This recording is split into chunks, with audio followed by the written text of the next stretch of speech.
All right, welcome to Eye Catching in a Good Way, Graphic Design Basics. Again, thank you so much for joining me on this Friday afternoon. It is 12:02 p.m. in Southern California, Pacific time. Let's go ahead and dive in. I have too many slides and not enough time. I'll introduce myself. Hi, I'm Lindsay O'Neill. I am faculty in the Cal State Fullerton Instructional Design and Technology program. They are our sponsor today. I'll talk about them in just a moment. When I approach graphic design, let me first give you a disclaimer. I am not a graphic designer. I am an instructional designer, which means that I craft learning experiences. Basically, I teach people to teach online is the long and the short of it. I teach online. It's very meta. So when I approach graphic design, I'm really interested in graphic design from a usability standpoint and for kind of reducing cognitive load, which I'll talk about in just a moment. So let's dive in. Today we'll quickly cover memory and learning and why it matters to graphic design. We'll cover layout, color, type, and typography.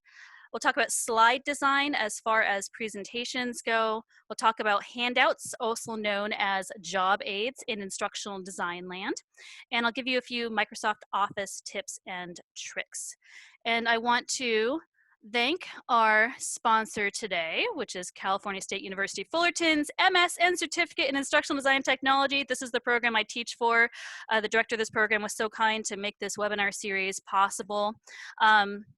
This is a really wonderful online program. Of course, I am biased because I do teach in the program, but we do have two programs, a Master of Science and a certificate.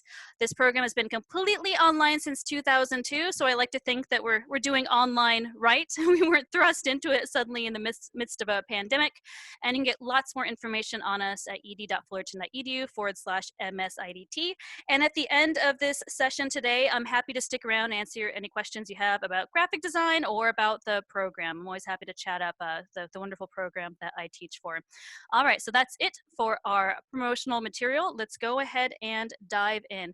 As you go, feel free to pop in your questions into the chat box or comments into the chat box. And again, I've got a couple of interactive moments throughout the presentation, and you'll just pop those answers into the chat box and only I will see them. So let's start with memory and learning. Here is my overly simplified model. So basically, learning is putting things into your short-term memory and hopefully converting them to your long-term memory. Right here, this little arrow in the middle is kind of where the magic's supposed to happen. As educators, I assume most of you are educators in some form or fashion. This is where we are really hoping to make a difference for our learners, is not only getting them to learn something in the short term in a webinar or presentation or online module, but getting them to transfer that to long-term memory.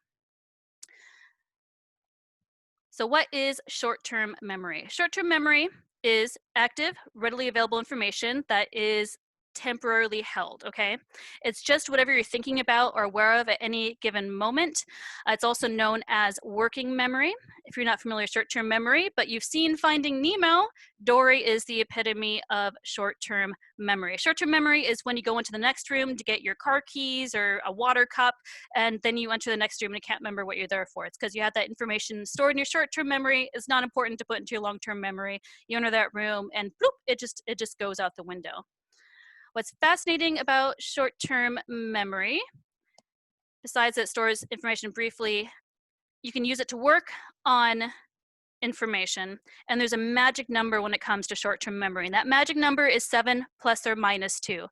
This is the number of pieces of information you can hold in your short-term memory on average at any given time. Usually for the average person, it's about 7 things you can think about at any given time in your short-term memory, plus or minus 2. So some, fewer, some more. I'm probably on the fewer end sometimes. I'm pretty spacey these days. But think about things that you see that are 7 pieces of information or less. I'll point out that phone numbers without an area code, that's 7 pieces of information. If you have a credit card number, it's chunked into 4 bits of information. That's basically 4 pieces of information to help chunk that to make it more easily memorizable or processable for your short-term memory. There's a lot of patterns you'll see once you are kind of looking for this magic number and how it works. Just a moment to admit someone. Okay. All right, so long-term memory. Information has to be transferred from short-term to long-term, stick around permanently. I swear this relates to graphic design. I'll get there in just a second. The first step to retaining information long-term is to make whatever information that you are teaching sticky and easy to process. Okay, so the stickier and the more easily something is processed is going to relate to how much cognitive load is imposed upon your learner. So your learner, when they're learning something new, or just, imagine if you're browsing the internet and you're looking for something in particular, you're able to do things more or less quickly depending on how much cognitive load the material has. So cognitive load is the amount of mental activity imposed on your short-term or working memory in any given moment. We want to avoid excessive cognitive load as much as possible in instructional design and in online learning experiences. You can do that by removing extraneous detail and by following effective visual design principles. So my goal is always to let the learner focus on the learning experience as much as possible by creating a visually effective learning experience for them. That's one facet by which you can remove cognitive load or lower it for the learners. And of course, we can't get into all different kinds of cognitive load. Of course, the learner is still going to be using their short-term memory to work through the learning experience, but we just want to remove anything extraneous to help them focus on what's important in the learning. For your viewing pleasure, I give you Yahoo. I believe this is circa 2005. I had the date somewhere that I pulled this from. This is from Wayback Machine. I don't know if any of you remember Yahoo from this time, but this is early World Wide Web. If you wanted to get something done on this website, how quickly do you think you could get that done? All the font is kind of the same size. There's a lot of different little boxes with really tiny little titles on them. It's very visually busy and it has a ton of cognitive load. So since then, wonderfully, Yahoo has revised their homepage. However, it's still pretty busy. If you're a regular user, you're obviously going to have some mental shortcuts and you'll be able to dive in more quickly to find what you need. But otherwise, it's still a little challenging to get things done if you're new to this site. So the first concept I want to talk about is white space. A lot of the time, students in my program and elsewhere neglect to think about white space being an essential component of any visual design. It's really important to seek balance and to let all the parts of your design breathe. And of course, who does this better than Google? Google does one thing, it does it well. If you land on the Google site, you're not going to get very distracted. There's not much to get distracted by here, and you know how to get what you need to get done. So that, to me, is the epitome of good design. It just lets the user find what they need quickly. It lets the user get whatever task at hand done as quickly as possible. So I'm not going to be able to go into depth, of course, on any given topic in today's webinar, since we only have an hour together. We'll wrap this up by 1 o'clock Pacific.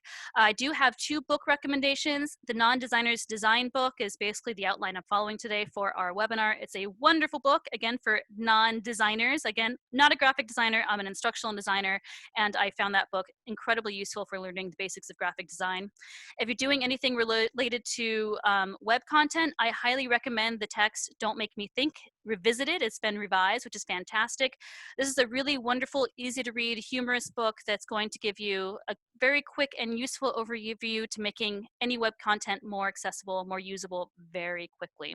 And at the end of this presentation, I do have a link for you with further resources and with my slides as well. So I'll share that at the end.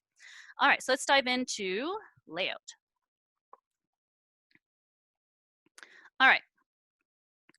So layout is the overall design that you are working on. Layout is all the elements, how they're related to each other, and there's 4 basic tenets to think about when you are working on your layout. And these are all, again, from the Non-Designer's Design book. A wonderful text, highly recommend it.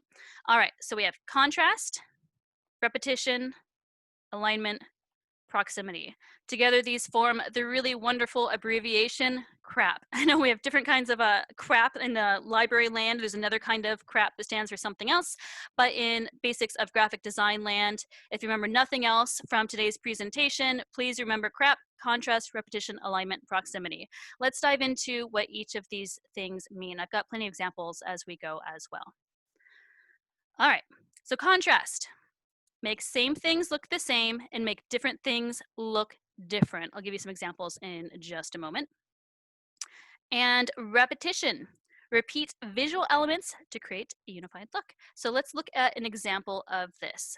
So I went into Wikipedia and I pulled an article on flowers, and they've got tons of wonderful information in that article, of course, and I thought it would make a good example of a list. So this is a list of the subheadings and headings in that Wikipedia article.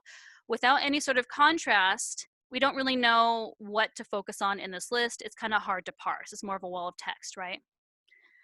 So to start to make this list more usable using contrast, you can emphasize the main headings using a different font or using a bolder font, using italics, whatever. But we've broken this up, we've chunked the content, which is great, and we are now seeing some contrast which unites all the headings. So we can see that these 4 words are all at the same level, right? We're repeating that given formatting to make all the same things look the same. And then the sub parts here, they also all look the same, so we know they're about the same hierarchy as well. So already this list is much easier to parse. You can make a stronger contrast by choosing a very distinct font that is bolded. So here we've already got a much stronger contrast, so you can really start to see more difference between these sections in the article. It's very clear where your eye should go first, so you can choose your heading and then dive into your subheading. And again, we can start to strengthen that contrast and repetition even more by adding something like bullets, so that now each sub item is bolded as well. It makes it easier for the eye to kind of track through each sub list. You've got the headings, you've got the sub parts. Again, we've got really strong contrast and repetition here, which adds a lot of meaning to the text. So throughout this presentation, I want to talk about how these various elements of graphic design help create meaning for your designs, for your learner or viewer, just by thinking about the CRAP principles, right? So contrast, repetition, they're simple and they're things you're probably already thinking about, but I just encourage you to be really intentional about them. I'll give another example of repetition and how it works for me as an instructional designer. So as a designer, I designed this fun interactive activity for an event I did on my campus. It was a quiz related to Creative Commons. So the content here doesn't really matter, but I made an online interactive quiz for learners, and you'll notice that each slide of the quiz looks exactly the same. You've got the heading at the top, you have the 3 options to choose from, you've got progress indicator down here, tangent. Progress indicators are great when you have something that's really long so your learners know what to expect. And the submit button is always going to be at the bottom there. When you have something that is multiple slides or multiple layouts and your learner has to work through all of them, it's a wonderful, more effective experience for your learner if they can just learn the layout once, and then once they have an idea of how the layout works, they don't have to think about it again. So it's a way of reducing cognitive load by using repetition to help your learner figure out how it works, and then they don't really have to think about it again. It becomes automatic. Additionally, I do have a home button at the top in the same place in every slide. And again, I do have the submit button in the same place in every slide. This is something I teach in my classes to my students as well. It's really important to have a really consistent navigation, for example, so that you're reducing cognitive load. If every single slide was a different layout, your learners are going to get kind of overwhelmed and probably annoyed. So think about any sort of web experiences you might have had where things weren't as you expected. There's also general consistent design principles you see across websites. For example, you always see the X to close a window. It's usually in the top right corner. When it's not in the top right corner, it's annoying, right? So that's one example of, if you have noticed across the web that there's always a consistent design experience, use that same design feature yourself, because it'll help your learners use their existing mental shortcuts to get through your experience more quickly. All right, let's move on from that. All right, so that was contrast and repetition. Let's talk about alignment. Everything in a layout should have a clear connection to everything else. I'll give you an example of that in just a moment. And we have proximity. Items relating to each other should be grouped together. Okay, I've done a bunch of talking so far. This is a made up business card for my favorite brunch spot, Stack's Pancake House. in the chat, go ahead and pop in 1 or 2 things that you notice about this card that maybe could be improved. I'll go ahead and pause while you do that. If not able to find the chat, just find the usually at the top or bottom of your screen. If you hover your cursor, you'll see a menu bar for Zoom if you're on a computer, and you can look for that chat button to open up the chat. So again, can you repeat?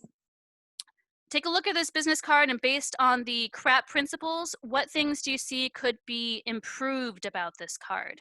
Let me read some of your comments here. Fonts are not the same. There's a variety of fonts. There's information kind of spread all over the card, all 4 corners. The name of the restaurant should be larger. Stronger contrast would be helpful. The address is spread out. Let's see, what else you got here? Yeah, different fonts. Information is too spread out, so the address elements could be together. So I see a lot of comments relating to proximity, especially for this this business card. Okay, so here's one quick remake of this business card. Now we've got the restaurant name front and center. It is in a larger font. It is in a bolded font. It has the strongest contrast on this card. So when David hands you this card, you know you're looking at a card for Stack's Pancake House. I would say the business is probably the most important part because that is the information that we are looking at below. And then, of course, that is the owner's name. So David has his own business card for Stack's Pancake House. Maybe if he had an assistant manager, they would have their own. But you see all the basic information is here, and that contrast is already making it easier to figure out what's important and what's not about this card. Additionally, this card now has stronger alignment. It looks more balanced because all of the elements are aligned on the right-hand side. The fact they're aligned on the right-hand side is just a style choice. You can use the alignment principle however you like. For this one, they're using the right-hand side. It seems kind of fun and funky when things are on the right-hand side. Left-hand side is, of course, more the traditional alignment, but it's kind of fun for a business card. And additionally, we've got the proximity principle in effect here, that all the basic contact information, location information is now grouped together. So instead of being spread out all over the card, I mean, the information was there, but it was just kind of hard to look at. It wasn't really clear why it was the way it was. Now we've got a much more professional look by having the important information grouped together, and it's aligned really neatly. So again, if you walk out of this webinar today with nothing else, the CRAP principles are going to help you make visual design layouts that look much more professional and much more usable very quickly. All right, thanks for participating in that. So here's another example. So say we have this ebook. I made up this imaginary ebook cover here. There's tons of self-published stuff out here. This might be one of them. All the basic information is here. We've got the title, we've got the author. Yeah, it's fine. It gives you the basic facts, right? But it's not really great to look at, and there's no differentiation between the title and the author. So a good remake of this would be to separate the title and the author. And the title has been divided into 2 parts. The more important part of the title is basically the topic, right? Active learning strategies. So that's been changed into its own font. It's been bolded, it's been enlarged. The get started with is much more smaller at the top there, and the author has been separated down below. So these are all the same font still. I'm just using different types of formatting to create a still unified look, but to use contrast to differentiate the information to make it more readable. And again, you can see the alignment principle in effect here. It's all aligned straight down the middle, including the image in the middle. This is an amateur created piece. I created this myself, but you can see that even as an amateur graphic designer, just making some design principles based on CRAP are going to make much stronger visual impact right off the bat. All right, so to recap here, contrast, repetition, alignment, and proximity. These are the principles you need that will basically apply to anything that has any sort of visual design, including websites, slide decks, handouts, job aids, etc. So now I've got a couple of professionally created examples that I want to share with you, and I want to talk about, I would like for you actually to point out what works about them. I got these examples from canva.com. It's in the bottom left there. If you haven't heard of Canva, it's a nice place to get really nice professional templates to create your own materials. So here we have an imaginary poster for an event called the Digital Superstar. Go ahead in the chat box and type in what principles you think are at work here. Of the CRAP principles, go ahead and type in what do you think works for this design. Yeah, first comment here, we got a nice contrast of fonts and sizes. Yep, a lot of agreement that contrast is working very well for this piece. That is true. So the event title is the biggest thing by far on this poster, right? Let's see what else we have. Contrast of background to text coloring. Yes, we have good contrast between the background blue and then the white speech bubble here. Some debate in the contrast on whether the title contrast works as it is. So this part is bigger than the lower part. It's probably a design choice. I would say overall the event title is front and center, and that's what's really important. I would say it's kind of catchy to say, oh, are you going to the Digital Superstar event? And that's a nice maybe shorthand of referring to the entire event title. So I'd say it's okay to have this part bigger because that's probably how people will refer to it in the shorthand.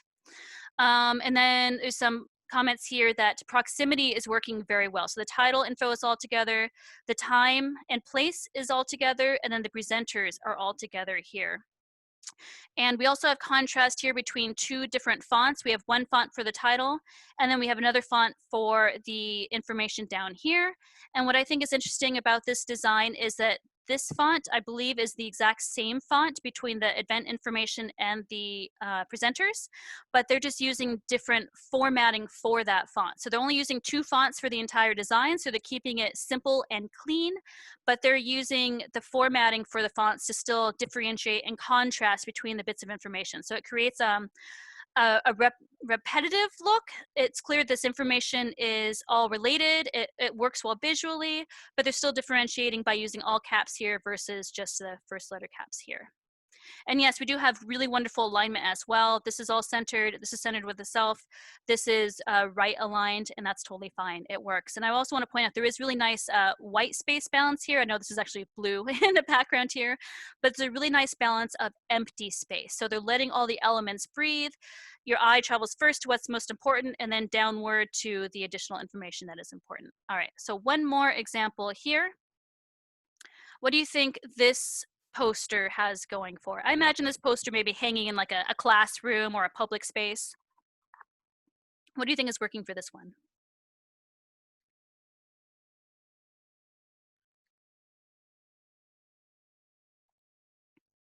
Repetition of graphic element, yes. Contrast works well. Repetition, contrast, white space. Yeah, I would say this design's strongest element is the repetition, and I really like how they're using repetition and contrast to make a very good point about this poster. We have only one light bulb here that is presented in white. The rest are in black. They're kind of pointing out here that, all right, if your room still has the light bulb on, that thing needs to be turned out so it looks just like the others. So without any text, they are communicating a lot of meaning through this poster. And everything is really neatly aligned. It's very pleasing to look at, and the text down below is aligned down the center. They are using additional contrast between the sizes and kind of shape of the font, but it looks like, again, they're only using one font here. And yes, the information is chunked as well.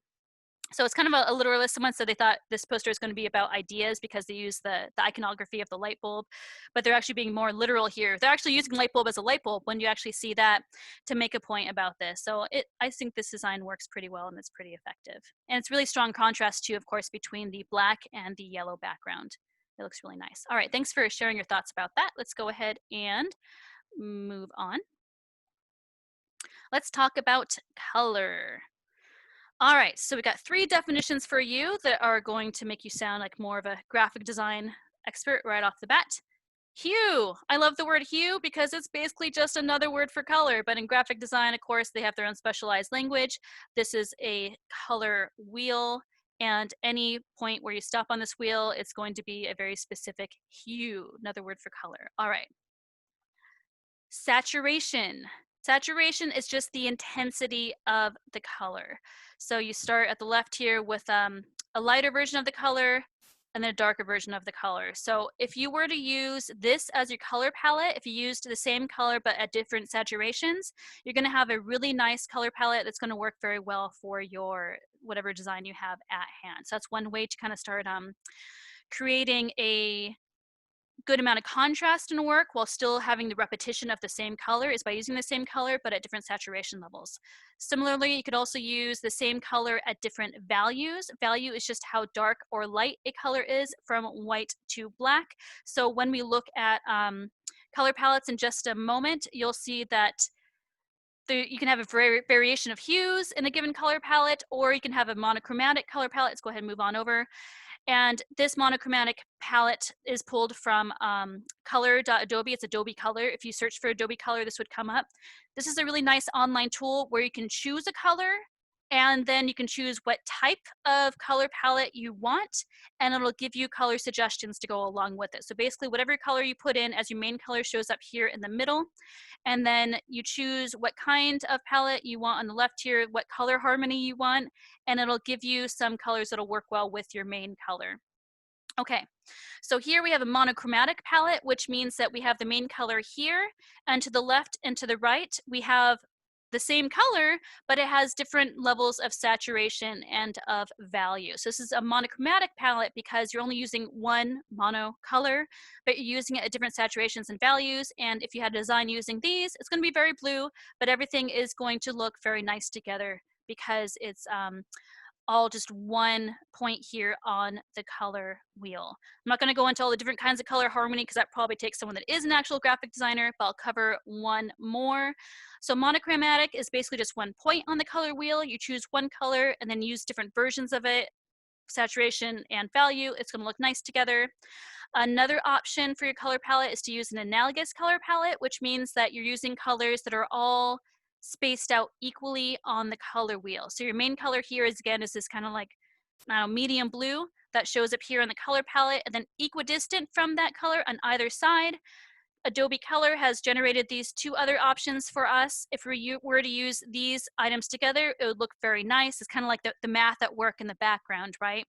Adobe Color is using some very simple math here to create a pleasing analogous color palette for us. So again, monochromatic works nice as a color palette, one color in different kind of shades, or you can use equidistant points on the color wheel using something like Adobe Color to create a really nice color palette with colors that will work together. And the interactive version of this online, you could actually grab these and kind of move them around and choose different colors that would work for you. And just to point out down here, we've got two options for coding these colors. You have the hex code. If you're a web programmer, you might use hex codes for your colors. We've also got the RGB elements down here so that you could input the numbers into the RGB items in your visual design. I'll show you how this works in PowerPoint, for instance. So believe it or not, I actually use PowerPoint for most of my graphic design. RGB here, you can see stands for red, green, and blue. If you pull open, say you have this green square, and you pull open the colors box for the screen square, maybe you're thinking about tweaking the color, or maybe you want to change the color altogether, you can take the RGB numbers you got from Adobe Color and just pop them in here. Depending on your version of PowerPoint, you can actually just pop in the hex code as well. My version hasn't gotten that yet for some reason.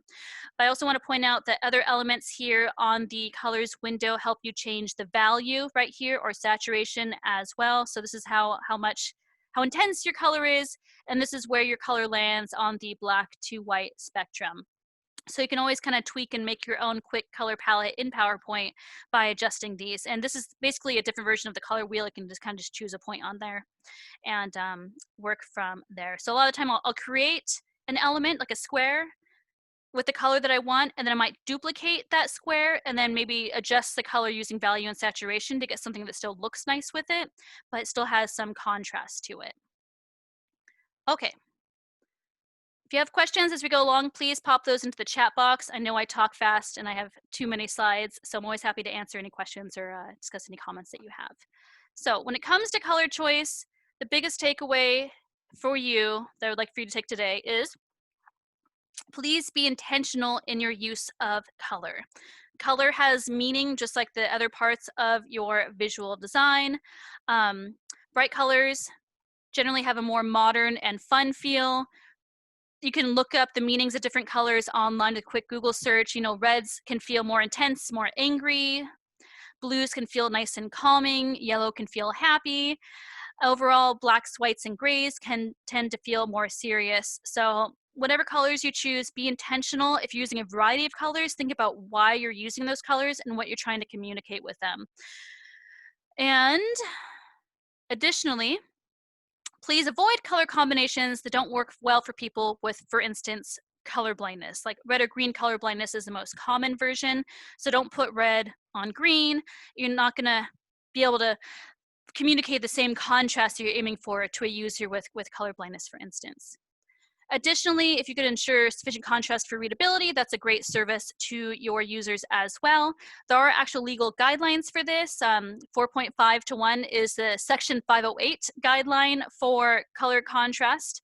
And what's interesting about color contrast is I found this example online of an Amazon Music ad, and I was interested to see that the text here actually does not have sufficient contrast against the background. I don't have color blindness, I have pretty good vision, and this looks fine to me, but it's actually not enough contrast. If you want to look up whether your colors have enough contrast, there's tools online, including this one, app.contrast-finder.org. I've got one linked in the resources I have for you at the end of this presentation as well. But you can use a contrast finder to put in a text and a background color, and the minimum ratio, again, 4.5 is the minimum ratio, and it'll find valid colors for you so you can make sure that your colors are going to work well together. Okay, now I've got two more examples for you to dissect. This is another example for canva.com. What do you think is working for this design, and what do you think is not working for this design? Go ahead and pop your thoughts into the chat box.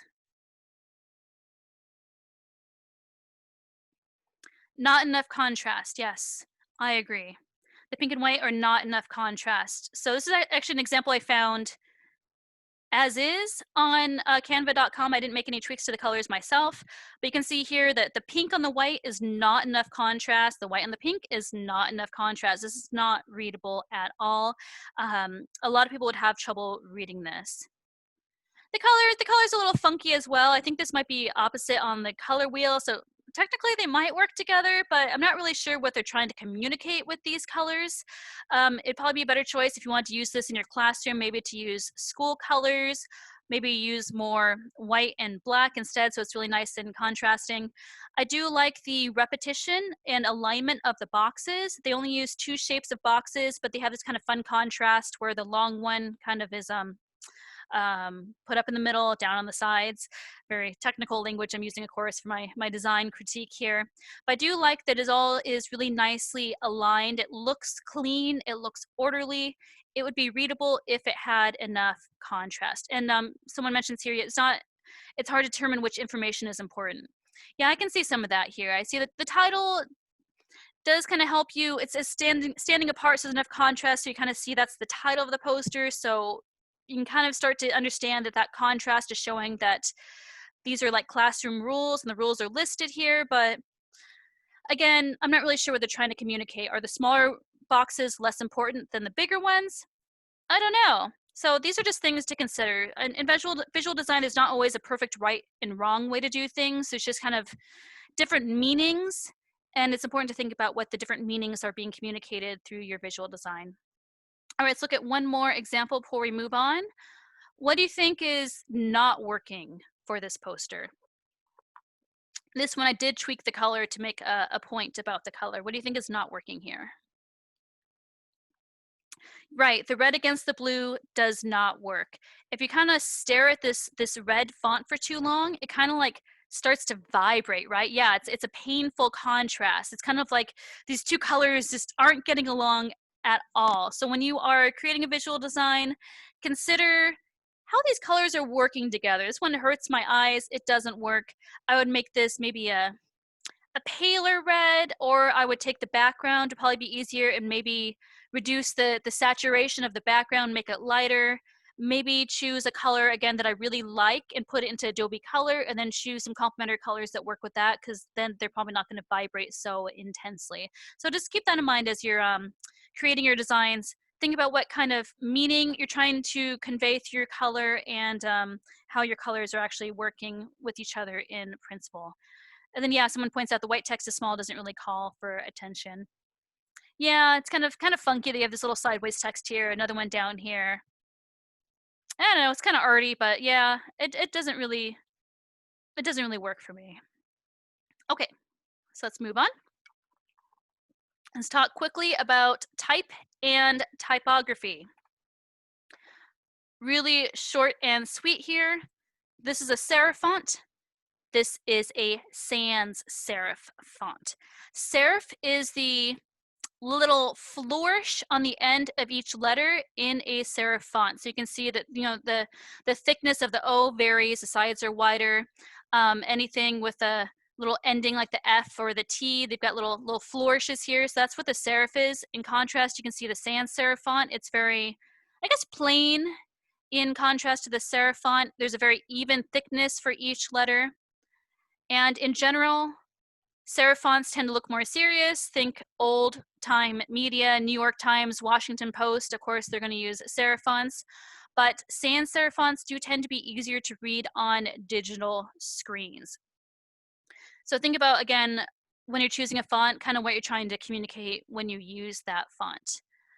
Some guidelines for font choice: generally use no more than 2 fonts in a single project.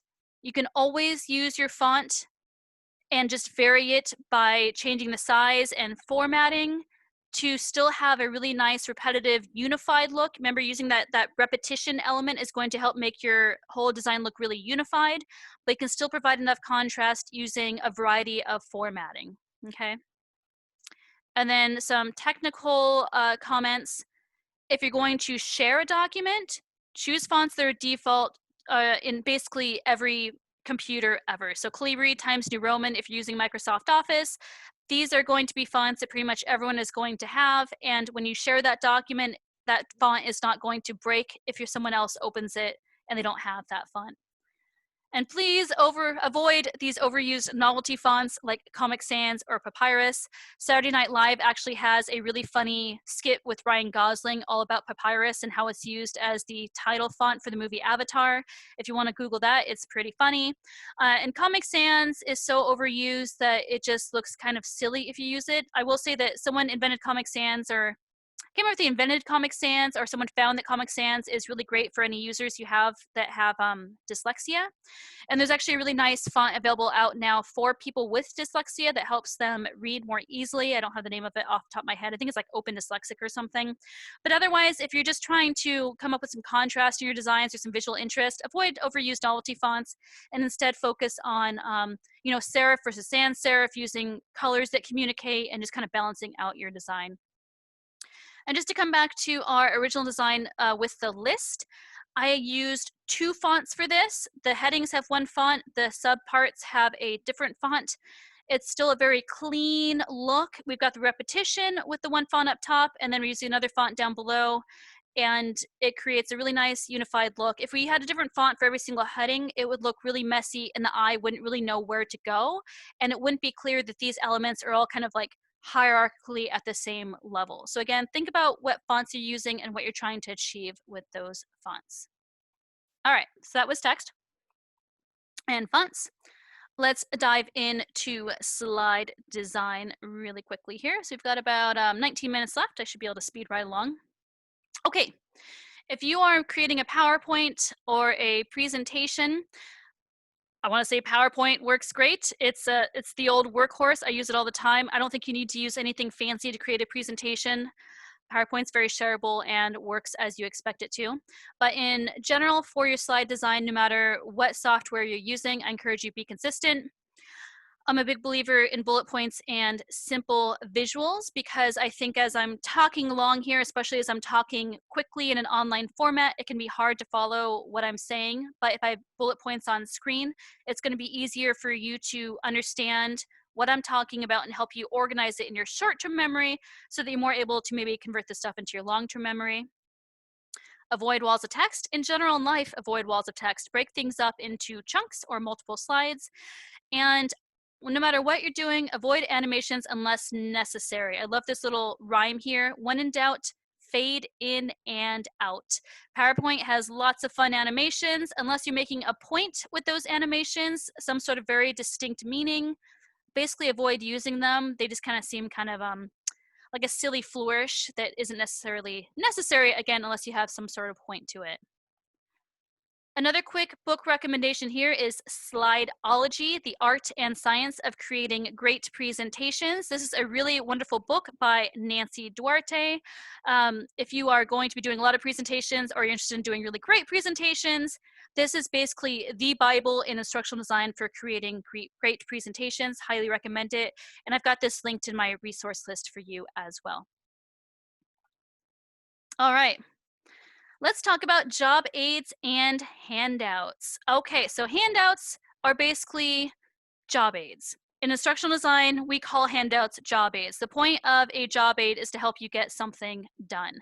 A job aid is a recipe, for example. It might be an IKEA instruction manual on how to put together furniture. It might be a user guide on how to use software. These are all examples of job aids. Again, handouts are things that hopefully you're imparting to your learner to help them be able to accomplish something after a presentation. So job aids, just like a lot of handouts, are a form of performance support. Again, this is instructional design speak, but I kind of encourage you to change your perspective on what handouts are. If you think of them more as job aids, it's going to help you make cleaner and more to the point designs when you create these things, when you share them out with your learners. So again, types of job aids might be like a checklist. When you open up your IKEA manual to put together your furniture, one of the first things you're going to see is a checklist to make sure that you have all the necessary parts for your design. I'll tell you need like 4 screws, 4 dowels, 5 rods, whatever. But that's an example of something that's going to help you accomplish making sure you have all the parts that you need. You can go through and check off to know that every single part is present. A flowchart is another example. For example, if you're trying to troubleshoot like a router, for instance, you're gonna have a flowchart. We can go through the different points where you can make sure that everything is working as it should until maybe you get to the point where you realize, oh, it's not plugged in, for example. Procedures, again, an IKEA manual for putting together furniture. You might have a reference sheet. I know a little bit of HTML coding, but I always have to go up and look up the individual codes. If I had a cheat sheet in front of me, that would make my life much easier because I know the principles, but I don't always remember the bits of information. And you can find more examples of these online at insampler.com. So the point of sharing these examples of job aids with you is that if you are creating a handout, maybe think of it more as a job aid and determine what the purpose is of your job aid. I think for a lot of educators, there can be a tendency to kind of throw the whole kitchen sink into a handout so that just in case everything you could ever possibly need is there. That can feel a little bit overwhelming and cluttered and actually make your job aid a little bit less usable. So in general, think about the purpose. Don't include anything not related to the purpose. And if you need to, maybe create multiple job aids rather than overstuffing one. Again, with the IKEA manual, they actually have multiple job aids in one. They have the checklist at the beginning to make sure you have all the parts. And then they have the actual instructional, the assembly instructions. Okay, I'd like to finish up this presentation by giving you some really specific tips and tricks using Microsoft. Whether you're using Microsoft or a maybe a web editor if you're maintaining a website or something, you'll see a lot of the same features built in, and you can use them to create a more unified look using the CRAP principles. So with Microsoft, I highly encourage you to use something called Microsoft Styles to simplify your text formatting. On the left here, you can see I've got the heading levels broken down. This originated with web programming. H1 is the biggest heading, H6 is actually the smallest. I can feel a little backwards. But if you use Microsoft Styles to simplify your text formatting, you can add structure and navigability to your digital documents, and most importantly, help keyboard users navigate your documents. I already mentioned that. H1 is biggest. And this will help you format your text so that you can just in one click reformat all text of a given type. I actually have an example here for you. Okay. So if you are in Microsoft Word and you're on the Home tab, this is where you'll find styles. You see heading 1, heading 2, and then a few other formats here. And let me show you how this works in action here. Okay, so this is a really short video. So I've got this dummy document set up and I have it already formatted. So heading 1's up top and then heading 2 is the two smaller ones here. If you change the formatting for one heading and you go up to styles, you can right click on it and change it so that all items formatted with that heading will have the same look. So I go up to heading 1, update heading 1 to match selection, and did you see how heading 1 down here changed as well? So this is really nice if you have a large document and you want you're not really sure maybe how you want the final document to look. If you use Microsoft Styles to format your text, you set yourself up for being able to really quickly change the text later on. So you see I changed the normal text, it's called, to this really kind of silly looking font. Don't use this font, it looks terrible unless you're trying to make a silly document. But all I had to do is change one paragraph to this font, and then I was able to go up and right click on normal and then update all normal text to be this font. So that's a really quick tip on how to use Microsoft to make your life easier. This also is great if you have any students or anyone doing like APA formatting or MLA formatting, and there's very specific formatting guidelines. This can make their lives easier for doing quick formatting. And what you can't see is that in the back end, you're actually making your document accessible to keyboard users, because if you format this as heading 1, heading 2, whoever's using a keyboard is actually better able to scan the text using their keyboard just like you would visually. They'll be able to go through the headings rather than be presented with a wall of text. So I encourage you to use styles instead of doing individual formatting, just using the stuff up here so that you make your own life easier and it becomes more accessible. And then in PowerPoint, there's two useful features I want to share with you. The first is alignment, and the next is master slides. I've got about 11 minutes left. I think I have enough time to show you this. Okay, so say I'm in a PowerPoint, and I've got this slide here, and I've got these boxes. Pretend these can be anything. Right here I'm using boxes, but I want these to be aligned.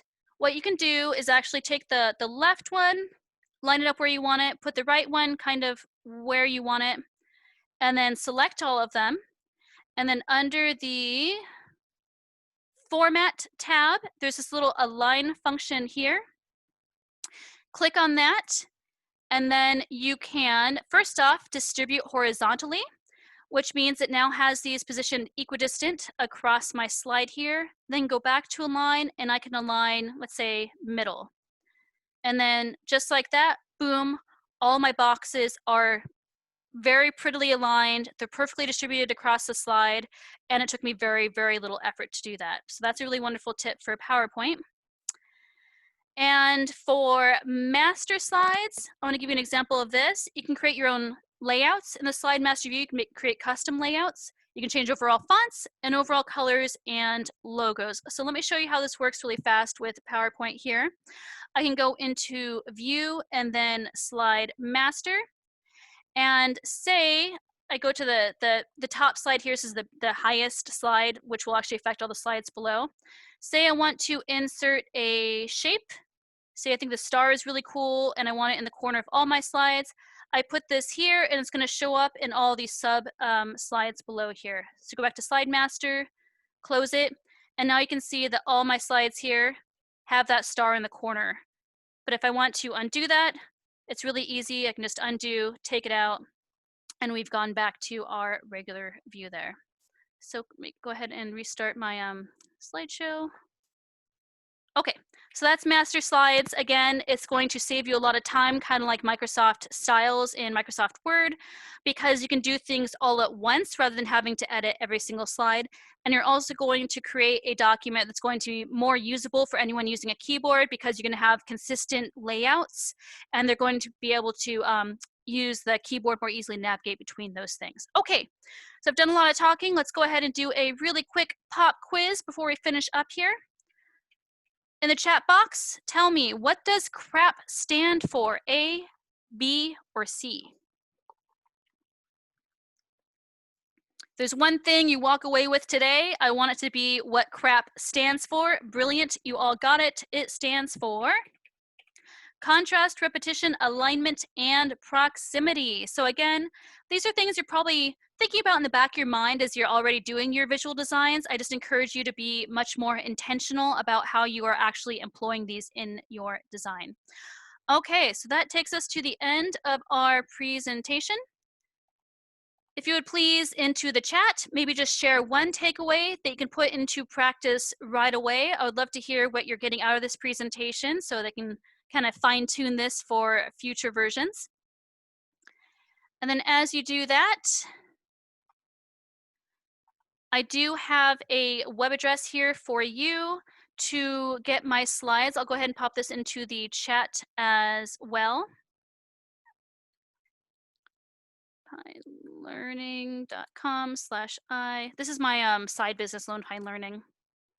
If you go to that web address, I've got resources there for you, and it's actually an outdated version of the slides, but they'll work for you. All right, so a lot of you are going to use Microsoft Styles. Great. You're going to think about contrast ratio. You're going to think about white space. You're going to use Adobe Color. Great. I'm glad you all seem to have gotten a good variety of things out of this. I always aim to present webinars that have really practical tips, so I appreciate you sharing your takeaways with me.